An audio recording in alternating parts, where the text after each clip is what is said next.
Hello welcome back to my channel. అందరూ ఎలా ఉన్నారు? బాగున్నారా? బాగుండాలని మనస్ఫూర్తిగా కోరుకుంటున్నాను.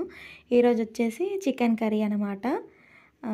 నేనైతే చికెను ఎంత తీసుకున్నా అంటే హాఫ్ కేజీ మీద పావు కేజీ తీసుకున్నాము.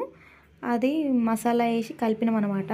చికెన్కి oil, chilli powder, turmeric, salt, పెరుగు వేసి ఇవన్నీ వేసి కలిపి మ్యాగ్నేట్ చేసి ఒక హాఫ్ అన్ అవర్ ఫ్రిడ్జ్లో పెట్టినాం అనమాట.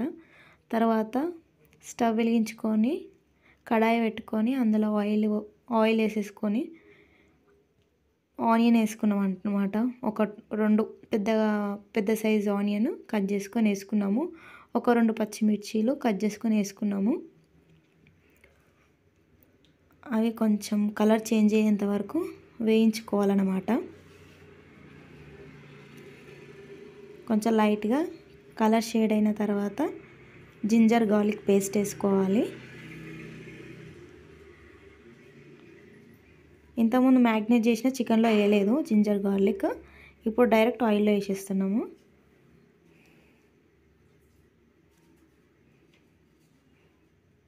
చికెన్లో కొంచెం జింజర్ గార్లిక్ పేస్ట్ అనేది ఎక్కువ వేసుకోవాలన్నమాట, లేకపోతే కొంచెం నీసు వాసన వచ్చినట్టు అవుతుంది. సో కొంచెం ఎక్కువ వేసుకోవాలి జింజర్ గార్లిక్ పేస్ట్. దాన్ని బాగా కలుపుకోవాలి పచ్చివాసన పోయే వరకు. ఇప్పుడు ఇందులోనే కొంచెం కొత్తిమీర, కొంచెం పుదీనా కూడా వేసుకోవాలి. ఒక చిన్న కట్ట కొత్తిమీర, ఒక చిన్న కట్ట పుదీనా వేసేసి అందులో మ్యాగ్నేట్ చేసి పెట్టుకున్న చికెన్ కూడా వేసేసుకోవాలి.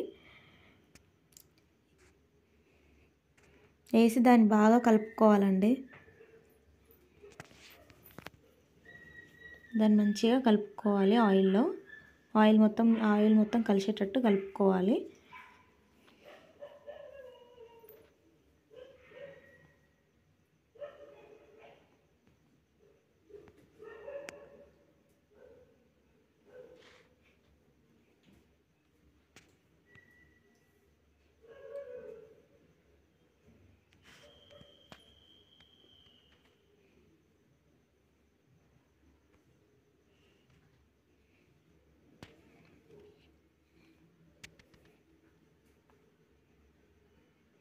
ఇప్పుడు మూతతో కవర్ చేసుకోవాలి.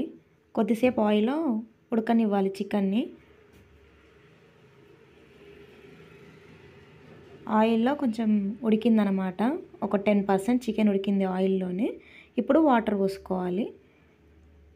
నేనైతే హీట్ చేసుకున్న వాటర్ పోసుకుంటున్నా చికెన్లో. మళ్ళీ చల్ల వాటర్ పోస్తే చల్లగా అయిపోతుంది కాబట్టి కొంచెం గోరువెచ్చని నీళ్ళు పోసుకుంటున్నా. దీన్ని మంచిగా కలుపుకొని మళ్ళీ మూత పెట్టి కవర్ చేసేసుకోవాలి. ఇప్పుడు చికెన్లోకి మసాలా, ధనియాలు, ఇలాచి, మిరియాలు వేసి రోట్లో దంచుకోవాలి.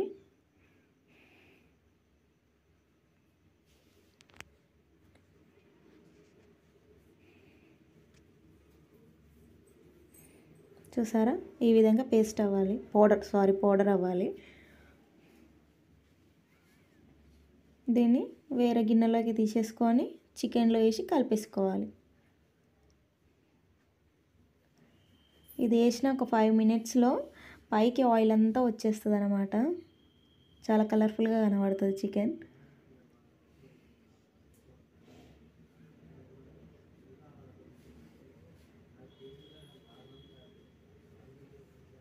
చూడండి, మీరే టేస్ట్ చూస్తున్నాం అనమాట. సాల్ట్ ఇట్లా సరిపోయిందా సరిపోలేదా అనేసి. కానీ అన్నీ పర్ఫెక్ట్గా సరిపోయినాయి. ఒక 5 మినిట్స్ మూత పెట్టి తీస్తే కథం, చికెన్ కర్రీ రెడీ. ఎంత సూపర్గా ఉంది కదా. Okay friends, bye friends.